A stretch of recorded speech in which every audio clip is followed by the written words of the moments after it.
बिस्मिल्लाहिर्रहमानिर्रहीम। अस्सलाम वालेकुम नाज़रीन, आप यूट्यूब चैनल देख रहे हैं। मैं इमरान खान हूँ। नाज़रीन, आज एतवार का दिन है और आप शाम के वक्त ये वीलॉग देख रहे हैं, रात के वक्त देख रहे हैं। पाकिस्तान तहरीक इंसाफ ने दावत मुस्तरद कर दी जो हुकूमत की जानिब से दी गई थी ब्रीफिंग के हवाले से।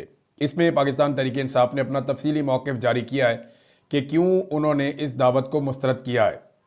ऐसी ही एक दावत जो है वो साहबजादा हामिद रज़ा साहब को भी दी गई थी, उन्होंने भी मुस्तरद कर दी। यहाँ पे DG ISPR ने एक ब्रीफिंग देनी थी मुख्तलिफ़ सियासी जमातों के लोगों को और लीडरशिप को बुलाया जा रहा था, मुख्तलिफ़ लोगों को दावत दी गई थी। तो इसमें पाकिस्तान तहरीक इंसाफ ने और साहबजादा हामिद रज़ा साहब ने तो साफ कहा जी हम बाइकआउट कर रहे हैं। पहले ये देख लें कि साहबजादा हामिद रज़ा साहब ने क्या कहा। उन्होंने कहा वजारत इत्तलाआत की तरफ से दावतनामा मौसूल होने के बावजूद साहबजादा हामिद रज़ा ने पाकिस्तान तहरीक इंसाफ की PC के फ़ैसले की रोशनी में आज की ब्रीफिंग में शिरकत से माज़रत कर ली। और साहबजादा हामिद रज़ा का मौक़िफ़ है कि जब तक मुल्क के सबसे बड़े और मकबूल रहनुमा इमरान खान शिरकत नहीं करते उस वक्त तक किसी ब्रीफिंग का कोई फ़ायदा नहीं है। अब आ जाए पाकिस्तान तहरीक इंसाफ का मौक़िफ़, इसमें डिटेल मौक़िफ़ क्या है। अच्छा, चूँकि ये महज एक हुकूमती ब्रीफिंग है और ना इसमें कोई कौमी इत्तफ़ाक़ राय पैदा करने की संजीदा कोशिश नज़र आती है और ना ही इमरान खान जैसे अहम कौमी रहनुमा को शामिल करने की नीयत है, इसलिए हम समझते हैं कि इस ब्रीफिंग में पाकिस्तान तहरीक इंसाफ की शिरकत ज़रूरी नहीं है। पाकिस्तान तहरीक इंसाफ ने हमेशा हर किस्म की दहशतगर्दी, इसकी हर शक्ल, हर सूरत और हर मज़हर की दो टोक और गैर मुबहिम अल्फाज में मजम्मत की है। इमरान खान साहब जो इस वक्त नाजायज़ तौर पर कैद में हैं, उन्होंने जेल से भी कौम के नाम अपने पैगामात में वाज़ेह तौर पर न सिर्फ दहशतगर्दी की मजम्मत की बल्कि कौमी यकजहती, इत्तेहाद और दाखिली इस्तेहकाम की ज़रूरत पर जोर दिया है। उनका मौक़िफ़ खुद वज़ाती है और उन्होंने जिस बसीरत और जुर्रत के साथ कौम को मुत्तहिद करने का पैगाम दिया वो एक कौमी रहनुमा की सोच की अक्कासी करता है। तहरीक इंसाफ वाज़ेह मौक़िफ़ है तहरीक इंसाफ का कि किसी भी बैरूनी जारियत की सूरत में हम मुल्क और कौम के दिफा के लिए सफ़े अव्वल में खड़े होंगे। इस कौमी मौक़िफ़ को हमने अपने यौम तासीस के मौका पर भी वाज़ेह किया जब पाकिस्तान तहरीक इंसाफ ने बाकायदा करारदाद मंजूर की जिसमें पार्टी ने भारतीय जारहियत और प्रोपेगेंडा से मुताल्लिक अपने उसूली मौक़िफ़ को पूरी कौम के सामने रखा, जो कि इस बात की अलामत है कि तहरीक इंसाफ हर सतह पर कौमी सलामती, खुद मुख्तारी और यकजहती के लिए संजीदा और हमा वक्त तैयार है। वो ये कह रहे हैं तहरीक इंसाफ जो है ना वो मुल्क और कौम के साथ खड़ी है, कौम की यकजहती चाहती है, सबको इकट्ठा भी रखना चाहती है और सफ़े अव्वल में खड़ी भी होगी अगर कोई जारहियत भारत की तरफ से की गई पाकिस्तान के ख़िलाफ़। लेकिन वो ये कहते हैं कि हम ये समझते हैं कि हालिया हसास हालात में हुकूमत को फौरी तौर पे आल पार्टीज़ कॉन्फ्रेंस बुलानी चाहिए थी ताकि तमाम कौमी जमातों को एतमाद में लेकर एक मुश्तरका लाएअमल तरतीब दिया जाता। बदकिस्मती से हुकूमत ने यह मौका ज़ाया कर दिया।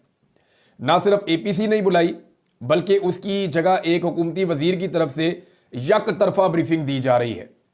इमरान खान और तहरीक इंसाफ ही वो आवाज़ है जो आवाम की हकीकी जज्बात की तर्जुमानी करते हैं। इमरान खान ने हमेशा कौमी इत्तेहाद, इदारा जाती हमांगी और सियासी इस्तेहकाम की बात की है और वो किसी किस्म की तकसीम, तफरका या कमज़ोरी के हामी नहीं है। इन तमाम अवामिल को मद्देनज़र रखते हुए पाकिस्तान तहरीक इंसाफ की सियासी कमेटी ने मुतफ़िका तौर पर फैसला किया है कि तहरीक इंसाफ की हुकूमती ब्रीफिंग में शिरकत नहीं करनी। अब ये शिरकत नहीं करनी, इसका रीज़न इमरान खान है कि जब इमरान खान को आप माइनस कर देते हैं तो फिर आप एक्चुअली पाकिस्तान को माइनस कर देते हैं। देखें, पाकिस्तान किसी भी शख्स से बहुत बड़ा है, किसी भी शख्सियत से बहुत बड़ा है, लेकिन इस वक्त पाकिस्तान किसके साथ खड़ा है इस सवाल का जवाब हम सारे जानते हैं। पाकिस्तान की एस्टेब्लिशमेंट भी जानती है। क्या सारा पाकिस्तान जनरल आसिम मुनीर के साथ खड़ा है? हाँ, लड़ाई हो जाएगी तो फौज के साथ तो पाकिस्तान खड़ा होगा, लेकिन जनरल आसिम मुनीर को सारा पाकिस्तान नहीं उनको सपोर्ट करता भाई। इसी तरह जो आपके शहबाज शरीफ है सारा पाकिस्तान नहीं सपोर्ट करता, नवाज शरीफ है सारा पाकिस्तान नहीं सपोर्ट करता। इमरान खान इस वक्त पाकिस्तान का वाहिद लीडर है जिसे सारा पाकिस्तान सपोर्ट करता है। पाकिस्तान के एक एक कोने में उसका चाहने वाला बैठा हुआ है, एक एक जगह से इमरान खान साहब को सपोर्ट मिलती है। अब मामला कुल मिला के ये है कि जो असली शेर है उसे जेल में बंद किया हुआ है और बाहर जो है वो लगड़ भग्गों ने मिलकर एक गदर मचाया हुआ है मुल्क के अंदर। इनू फड़ लो, इसको मारो, उसको कुटो, उसके अकाउंट बंद कर दो, उसको सजा दे दो, उसको जनाब गायब कर दो, लापता कर दो, इसके ऊपर टॉर्चर करो, इसका घर तोड़ दो, इसको जो है वो जबरी तौर पे गुमशुदा कर दो, ये औरतें हैं इनको भी उठा के तशद्दुद कर दो। तो पाकिस्तान में लक्कड़ बग्गों ने एक गदर मचाया हुआ है शेर को जेल में बंद करने के बाद। मैं आपको सीरियसली कहता हूं, आज इमरान खान को बाहर निकाले, ये सारा जुल्म और बर्बरियत ये इस तरह कर नहीं पाएंगे। इमरान खान की जो मकबूलियत का मिराज बना ना, जो मकबूलियत बहुत ऊपर गई, वो 9 मई के बाद जब इमरान खान साहब गिरफ्तार हो गए ना, फिर वो पीक पे चली गई। और आज इमरान खान साहब अपनी मकबूलियत की बुलंदी के ऊपर खड़े हुए हैं। तो इस वक्त उसको छोड़ के देखें और फिर ये जुल्म करके दिखाएं कौम के ऊपर, इनको लेने के देने पड़ जाएंगे। अब नाज़रीन, अलीमा खान साहिबा ने भी एक बड़ा टका के जवाब दिया है और बड़ा साफ सुथरा जवाब दिया है। अलीमा खान साहिबा ने, वो भी मैं आपके सामने रख देता हूं। वो ये कहती हैं कि ये बहुत सिंपल है। अंग्रेजी में उन्होंने ट्वीट किया है कि इमरान खान साहब को जो है वो गैर कानूनी कैद से बाहर निकाला जाए। लोगों ने इमरान खान को वोट दिया है और उसी पे लोग जो है वो ट्रस्ट करते हैं, और उसके जो पाकिस्तान की सिक्योरिटी के हवाले से जो कंसर्न है लोगों के, वो इमरान खान साहब के फैसलों के ऊपर लोग जो हैं वो ट्रस्ट करते हैं, उन पे एतबार करते हैं, उन पे एतमाद करते हैं। तो ऐसा कैसे हो सकता है कि एक हुकूमत जो 17 सीटों के साथ तश्कील दी गई है, यानी असल में जो सीटें ये जीते हैं ले दे के, जोर मार के, पैसा लगा के, वो तो 17 सीटें थी। बाकी सारी पे तो इमरान खान साहब झाड़ू फेर गए थे, सारी सीटें इमरान खान जीत गए थे। 17 सीटों वाली नून लीग को उठा के इन्हें हुकूमत में लाकर बैठा दिया गया जबरदस्ती वाले। तो अब 17 सीटों पे जीतने वाली हुकूमत से ये कैसे एक्सपेक्ट कर सकती है कि लोग उनके पीछे खड़े होंगे और वो हुकूमत जो है वो लोगों की तकदीर का फैसला करेगी? तो ये नहीं हो सकता। अलीमा खान साहिबा ने बिल्कुल वजाहत के साथ, इमरान खान जैसे क्लियर बात करते हैं, अलीमा खान भी बिल्कुल उसी तरह क्लियर बात करती हैं। उन्होंने साफ कहा, ऐसे नहीं हो सकता, ये आप इमरान खान को निकालें, कौम आपके साथ खड़ी होगी, क्योंकि मैंडेट उसके पास है, लोग उस पर एतमाद करते हैं, बड़े फैसलों में आपको उसको शामिल करना पड़ेगा। अब नाज़रीन, एक और चीज़ मैं आपके सामने रखना चाहता हूँ। ये राणा सनाउल्लाह साहब ने भी बयान दिया, कुछ और वज़रा भी बयान दे रहे हैं। जब वफाकी वजीर बयान देता है तो इसका मतलब ये होता है कि ये हुकूमत का मौक़िफ़ है। अब हो ये रहा है कि वजीर बार बार एटमी हमले की धमकियां दे रहे हैं, यानी एटमी लड़ाई हो सकती है, यानी पाकिस्तान अभी लड़ाई में उतरा भी नहीं है और जंग कोई नहीं होने जा रही। मैंने आपको 1000 मरतबा पहले कहा, मैं अब आपको फिर कह रहा हूं कि कोई जंग नहीं होने जा रही, लड़ाई हो सकती है। लड़ाई और जंग में बहुत फर्क है, यानी एक लड़ाई हो सकती है, जंग नहीं होने जा रही पाकिस्तान और इंडिया के बीच में, और ना अभी जंग का कोई माहौल बना हुआ है। अच्छा, पाकिस्तान लड़ाई होने से कबल ऐसे बयान कैसे दे सकता है? यानी वफाकी वज़रा जो है वो ये धमकियां दे रहे हैं कि जनाब एटमी हमला कर सकता है पाकिस्तान, ये जो मिसाइल है ये एटम बम लेकर आ जाएगा, और ये सारा रिकॉर्ड का हिस्सा बन जाएगा। इसकी ट्रांसलेशन करा के पूरी दुनिया के अंदर जो है वो इंडिया बांटेगा। अमेरिकन वो प्रोपेगेंडा करेंगे जो आपके खिलाफ हैं, यूरोपियन वो प्रोपेगेंडा करेंगे जो आपके खिलाफ हैं, इसराइल लॉबिंग करेगा आपके खिलाफ, इंडिया लॉबिंग करेगा आपके खिलाफ। आपको समझ नहीं आ रही आप कैसे गैर जिम्मेदाराना बयान दे रहे हैं कि आप एटम बम मार देंगे? फॉर गॉड सेक, आप ये कह सकते हैं कि दोनों मुल्क एटमी ताकत हैं, दोनों के पास एटमी हथियार हैं। कश्मीर एक एटमी जो है वो न्यूक्लियर फ्लैश पॉइंट है, लिहाजा पूरी दुनिया कोशिश करे कि यहां मामला पुरअमन तरीके से हल हों। अगर ये लड़ाई छिड़ गई तो इसके नतायज पाकिस्तान, इंडिया और दुनिया के लिए अच्छे नहीं होंगे। दुनिया को यह बात समझनी पड़ेगी। यह भी तरीका आपका धमकी लेगा। आप डायरेक्ट कहते हैं जनाब हम एटमी सलाहियत हमारे पास मौजूद है, हमने एटम बम वो चला भी देना है, हमने सिर्फ शबरात के लिए नहीं रखे हुए, हमने जनाब यहां से जो है वो इसके साथ लगाना है, क्या नाम है, हमारी जो मिसाइल हैं ये सलाहियत रखते हैं जनाब एटम बम ले जाने की। तो जब आप ये चीजें कहते हैं ना तो ये खतरनाक है। इसको वो रिकॉर्ड का हिस्सा बनाते हैं और वो ज़हनी तौर पे दुनिया को तैयार कर रहे हैं कि इनसे इनकी एटमी ताकत छीन लो।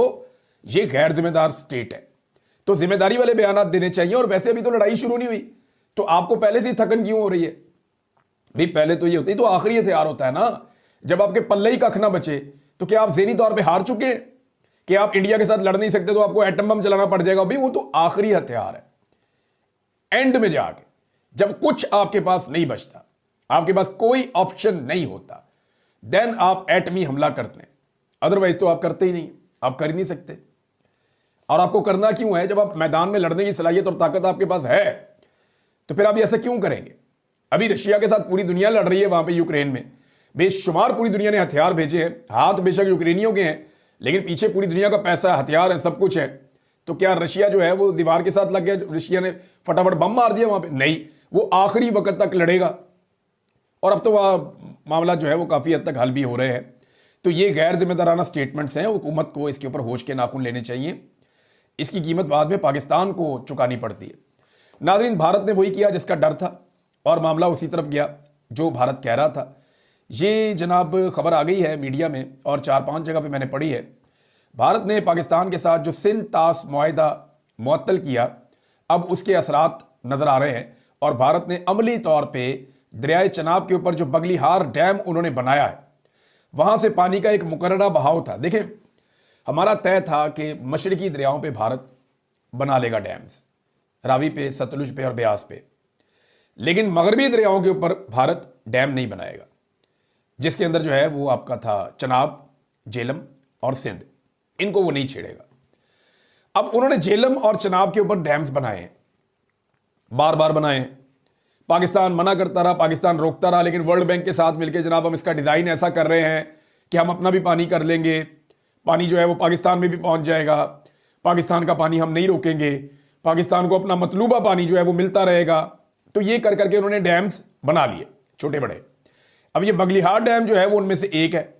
अब वहां पे तय पाया था कि सिंध तास मुआहिदे के मुताबिक वर्ल्ड बैंक ने और बाकी फ्री कैन ने ये कहा था कि इसमें से कम इतना पानी का बहाव आप छोड़ते रहेंगे, ये नहीं होगा कि आप पानी रोक लेंगे। तो अब इंडिया ने वहां पे बगलिहार डैम में पानी रोक लिया है और ये उस वक्त रोका है जब पाकिस्तान में नई फसलों की तैयारी हो रही है। तो दरियाई झेलम को तो पानी से इस वक्त लबरेज होना चाहिए, भरना चाहिए, क्योंकि अब तो ग्लेशियर पिघलने का मौसम है, लेकिन वहां पे भारत ने पानी रोक दिया। तो ये वो चीजें हैं जो भारत कर सकता है। चनाब और झेलम के ऊपर जो मायदे हैं उनको तोड़ सकता है, जो मुकर्ररा बहाव है पानी का। अव्वल तो ये डैम बनने नहीं चाहिए थे, लेकिन बन गए। उन्होंने ताकत के जोम में दुनिया के साथ मिलकर बना लिए। उन्होंने आलमी अदालतों उन्होंने आपको शिकस्त दी कि जनाब ये खुद तो डैम बनाते नहीं है, ये पानी ज़ाया करते हैं, तो हमें तो बनाने दें, पानी तो इंसानों के लिए है। तो जब इंसानों का पानी है, यहाँ पे 2 अरब लोग रहते हैं इस खित्ते में, इंसानों का पानी है, जब आप उसको समंदर में फेंकते जाएंगे तो हमने तो जनाब उसके ऊपर डैम बनाना है, इनकी जरूरत का पानी हम इन्हें दे देंगे। ऐसे भारत मुकदमा लड़ता था आलमी अदालतों में जाकर, तो उसने वहां पे जीता और अब उन्होंने वो स्ट्रक्चर्स बना दिए। या तो अब ये स्ट्रक्चर्स तोड़े ना जाके, क्योंकि बगलिहार डैम में मुबैना तौर पर भारत ने पानी रोक दिया है, मुख्तलिफ सोर्सेज ये कह रहे हैं और ये खबरें भी आ रही हैं। तो फिर अगर उन्होंने मुकर्ररा पानी रोक दिया है तो फिर पाकिस्तान के पास इस डैम को तबाह करने के अलावा कोई और रास्ता हो नहीं सकता। अब देखते हैं पाकिस्तान इसका क्या जवाब देता है या कैसे इस डैम का पानी खुलवाता है, खुलवा भी पाता है या नहीं। लेकिन हमारी तरजीहात ना वो जरा कुछ और है। तरजीहात बताने से पहले मैं जरा एक गवाही आई है नजम सेठी साहब की जानिब से। नजम सेठी साहब क्योंकि नून लीग को बहुत पसंद है, एस्टेब्लिशमेंट को भी पसंद है, और नजम सेठी साहब का जो स्टेटमेंट है वो मैं इसलिए यहां पढ़ के सुना रहा हूं कि ये उनकी तरफ से गवाही है। हम कहेंगे तो इल्ज़ाम कहा जाता है, नजम सेठी कहेंगे तो गवाही कही जाती है, क्योंकि ये उस तरफ खड़े हुए हैं, लकीर के उस तरफ खड़े हुए हैं जहां पे नवाज शरीफ खड़े हैं। तो नजम सेठी साहब कहते हैं कि ऐसा लगता है कि हम डिफेंसिव हैं, यानी हम डिफेंसिव हैं, थोड़ा सा डिफेंसिव मोड में हैं। हम अपना बयानिया भी ठीक तरीके से पेश नहीं कर रहे और ना ही इंडिया के बयानिए को काउंटर किया जा रहा है। इंडिया का बयानिया थोड़ी काउंटर करना है इन्होंने, ये तो हमारा बयानिया काउंटर कर रहे हैं। पाकिस्तान के अंदर पकड़ के सारे यूट्यूब चैनल बंद कर दिए, हर जगह के ऊपर इन्होंने अजीबोगरीब किस्म की टेक्निकल डिवाइसेस लगा दी हैं और हर जगह के ऊपर, यानी आप 2 यूट्यूब चैनल कोई भी लें, एक इख्तलाफी आवाज़ ले लें मेरे समेत किसी की भी, और एक पाकिस्तान के अंदर नॉर्मल कोई यूट्यूब चैनल जो चल रहा है वो ले लें। आप 2 मोबाइल साथ साथ रखें, एक ही कनेक्शन हो दोनों में, आप दोनों के अंदर जनाब वीडियो खोलें, आपको एक खुलेगी और एक आपको खुलेगी नहीं, वो टाइम लेगी।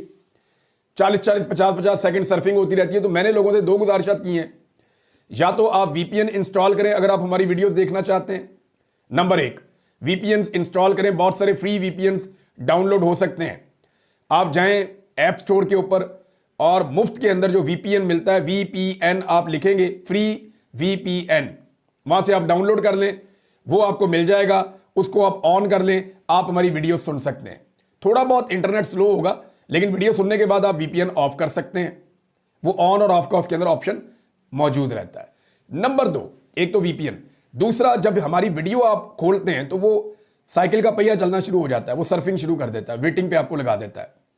तो इसका मतलब आप बिल्कुल ये मत लीजिएगा कि ये वीडियो चल नहीं सकती, ये चलेगी, थोड़ा सा आपको वेट करना पड़ेगा, 40 सेकंड 50 सेकंड। यूट्यूब का अपना एक सिस्टम है, उसके तहत वो उस वीडियो को चला देगा। जैसे ही वो वीडियो चलेगी फिर वो बंद नहीं होगी, फिर आप वीडियो पूरी सुन सकते हैं। बहरहाल नजम सेठी साहब गवाही दे रहे हैं कि ना ही इंडिया के बयानिया को काउंटर किया जा रहा है, हमारा बयानिया जो काउंटर कर रहे हैं वो करने वाले, इंडिया का बयानिया कैसे काउंटर करेंगे। आप खुद कहते हैं कि इंडिया का बलूचिस्तान में कार्रवाइयों में हाथ है, तो क्यों आप इंटरनेशनल मीडिया को बुलाकर सही तरीके से बात नहीं कर रहे। तो पाकिस्तान का रवैया जो है वो अग्रेसिव नहीं है, डिफेंसिव है। और थोड़े दिन पहले जो है वो एक टाउट कह रहा था उछल उछल के, जी हमने और कितना अग्रेसिव होना है, बड़ा अग्रेसिव हमारा रवैया है, हम बिल्कुल डरे हुए नहीं है, आप क्यों कह रहे हैं? ए प्यारे ताड़े गवाही ताड़े विचों आ गई। ये मोहसिन नकवी साहब ने, सॉरी मोहसिन नकवी मेरे मुंह से निकल जाता है, दोनों करैक्टर मुझे एक ही तरह के लगते हैं, मोहसिन नकवी और नजम सेठी, इनमें शायद ज़्यादा फर्क नहीं है। तो नजम सेठी साहब ने जनाब खुद गवाही दे दी है और हुकूमत के कैंप में से कि जनाब हमारा रवैया जो है वो बहुत डिफेंसिव है। अब नादरीन आप अंदाज़ा करें कि इनकी तरजीहात क्या हैं। छुट्टी वाला दिन एतवार का दिन, और एतवार वाले दिन जो है वो सदर पाकिस्तान एक ऑर्डिनेंस जारी करते हैं। याद रखिए ऑर्डिनेंस तब जारी किया जाता है जब कोई बहुत इमरजेंसी हो, जब हालात इतने ख़राब हो कि आपको फौरी तौर पे ऑर्डिनेंस जारी करना पड़ जाए। वजह यह है कि कौमी असम्बली का सेशन बुलाना होता है, उसके अंदर फिर आप पहले पास करते हैं मामला, बिल पास करते हैं, फिर आप उसको सेनेट में ले जाते हैं, जैसे भी करते हैं वो पूरा एक प्रोसीजर है। तो फैसला अगर आपने कैबिनेट में करना है या कौमी असम्बली में करना है तो वो टाइम टेकिंग है। तो जब कोई इमरजेंसी आ जाए ना, बहुत ज़बरदस्त किस्म की इमरजेंसी हो, तो फिर आप एक सहारा लेते हैं कानून में सदारती ऑर्डिनेंस का। अब आप अंदाज़ा करें कि कितनी इमरजेंसी और कितनी जल्दबाजी थी कि वफाकी वुज़रा की तनख्वाहों में इजाफा करने के लिए सदर पाकिस्तान का ऑर्डिनेंस जारी करवाया गया, और वो भी छुट्टी वाले दिन। एक दो FPR को इसमें ऐसे इख्तियारात दे दिए गए कि अब वो मुल्क के अंदर तबाही फेर देंगे। अब वो मुल्क के अंदर जो है वो जिसका चाहेंगे अकाउंट बंद कर देंगे, जिसके अकाउंट में से चाहेंगे पैसा निकाल लेंगे बगैर इजाज़त के। अब तो जनाब एक उनकी मौजें शुरू होने लगी हैं। जो लोग पाकिस्तान में काम करना भी चाहते थे ना, इनकी इन गंदी पॉलिसीज़ की वजह से वो भी पाकिस्तान से काम करना बंद कर देंगे और यहाँ से सरमाया लेकर भाग जाएंगे। ये जो FPR को इन्होंने नए इख्तियारात दिए हैं सदारती ऑर्डिनेंस के ज़रिए। लेकिन मज़े की बात आप ये देखें कि इन्हें अपनी तनख्वाहें बढ़ाने की कितनी जल्दी है। यानी जो वज़ीर हैं, जो वज़ीर मुमलिकत हैं या वफाकी वज़रा हैं, जिनके अंदर अब DG ISI भी शामिल हैं। DG ISI अब वफाकी काबीना का हिस्सा है, तो अगर उन्हें तनख्वाह मिलेगी, और मिलनी चाहिए, देखें वो एलिजिबल है इस तनख्वाह के लिए, उन्हें एक इजाफी नया पोर्टफोलियो मिला है, उन्होंने एक इजाफी नया काम करना है, और जो नया काम करना है उसकी तनख्वाह तो फिर मिलनी है। तो बहरहाल 140% का इजाफा किया, दुगनी से ज्यादा तनख्वाह कर दी। जो तनख्वाह पहले जो है वो कम थी उसको डबल से भी आगे डबल कर दिया।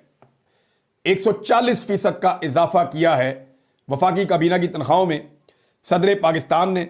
और एक और काम देखें आप, यानी आप अजीबोगरीब काम देखें कि इजाफा 140% का किया और इसका इतलाक किया 1 जनवरी 2025 से, यानी 5 महीने की पिछली तनख्वाहें भी दो इनको। अब ऐसी कौन सी इमरजेंसी आ गई थी जनाब कि सारे वफाकी वुज़रा को बहुत सारे पैसे चाहिए अब, और आपने पिछले 5 महीने की तनख्वाहें भी उनकी बढ़ा दी हैं। यानी अपनी तनख्वाह बढ़ाते हैं पीछे 5 महीने से, गरीब आदमी की तनख्वाह बढ़ाते हैं 10%, 5%, 15%, और वो भी उस दिन से या अगले महीने से बढ़ाते हैं। ये है इनकी तरजीहात, ये है इनकी प्रायोरिटीज। और यहां आप अंदाजा करें कि यूटिलिटी स्टोर के IMF के कहने के ऊपर कह रहे हैं जी हमने ये किया है। 3000 से ज्यादा जो छोटे मुलाजमीन हैं, गरीब मुलाजमीन यूटिलिटी स्टोर्स के, उन्हें नौकरियों से निकाल दिया गया जबरी तौर पर। उनकी नौकरियां फारिग कर दी गई, वो बेचारे एहतजाज कर रहे थे, उनकी बात ही किसी ने नहीं सुनी। अपनी तनख्वाहें बढ़ाई जाओ और 140% तक बढ़ाई जाओ, अपनी मौजें करो, लाखों में करोड़ों में अपने जो है खर्चे वो आगे ले जाओ, लेकिन गरीब आदमी के चंद हजार आपसे बर्दाश्त नहीं है। ये जनाब इस हुकूमत ने अवाम के साथ किया है। तनख्वाह में डबल से ज्यादा का इजाफा कर लिया और ऑर्डिनेंस जारी किया कि 5 महीने पीछे से तनख्वाहें मिलेंगी। और इतनी इमरजेंसी है, तनख्वाहों की इतनी इमरजेंसी है कि इन्होंने छुट्टी वाले दिन जो है वो सदर से ऑर्डिनेंस जारी करवाया और ऑर्डिनेंस के जरिए इन्होंने तनख्वाह बढ़वाई है। नादरीन ये एक पुलिस वाले का स्टेटमेंट है, और ये वो बेचारा पुलिस वाला है जिसने बात की थी इस बारे में कि पाकिस्तान में धांधली हुई है। वो कहता है मैंने 28 साल पुलिस डिपार्टमेंट को दिए हैं, अब मुझे खुद पर शर्म आती है। मैंने एक वीडियो सिर्फ पोस्ट की थी कि 8 फरवरी को दुनिया की तारीख की सबसे बड़ी डकैती हुई है, इस पर मुझे उठा लिया गया, गाड़ी में फेंका गया, मेरे साथ ज्यादती की गई। अब बेचारा वो नौकरी के ऊपर भी नहीं है। ये बरतरफ पुलिस एहलकार राना आमिर है, वो बेचारा ये बता रहा है। तो सारे पुलिस वाले जहन में रखें कि अगर कभी भी आपने सच बोलने की जुर्रत की तो आपके साथ यही होगा। आपका सारा सिस्टम झूठ पे चल रहा है, आप झूठ बोलते चले जाएं, झूठ की नौकरी करते चले जाएं, झूठ को सपोर्ट करते चले जाएं, लेकिन याद रखिएगा अल्लाह रब्बुल इज्जत को हर इस झूठ, हर इस फरेब और हर इस जुल्म जबर और फसाइयत का तुम्हें जवाब देना पड़ेगा जाके। देखो, सनम जावेद के ऊपर टॉर्चर पुलिस वालों ने किया है। अब वो अल्लाह ताला को आप जाके ये नहीं कह सकते कि जनाब हमें तो ऊपर से हुक्म आया था तो हमने टॉर्चर कर दिया। नहीं, आपको भी जवाब देना पड़ेगा कि आपने एक निहत्ती खातून के ऊपर टॉर्चर क्यों किया। आलिया हमजा के ऊपर टॉर्चर आप लोगों ने किया है। आपको अल्लाह को जाकर जवाब देना पड़ेगा कि आप लोगों ने एक निहत्ती खातून के ऊपर टॉर्चर क्यों किया। वो तो जवाब देगा जिसने हुक्म दिया था, लेकिन जिन्होंने इसको एग्जीक्यूट किया जालिमों ने, उनको भी अल्लाह रब्बुल इज्जत के सामने जाकर जवाब देना पड़ेगा।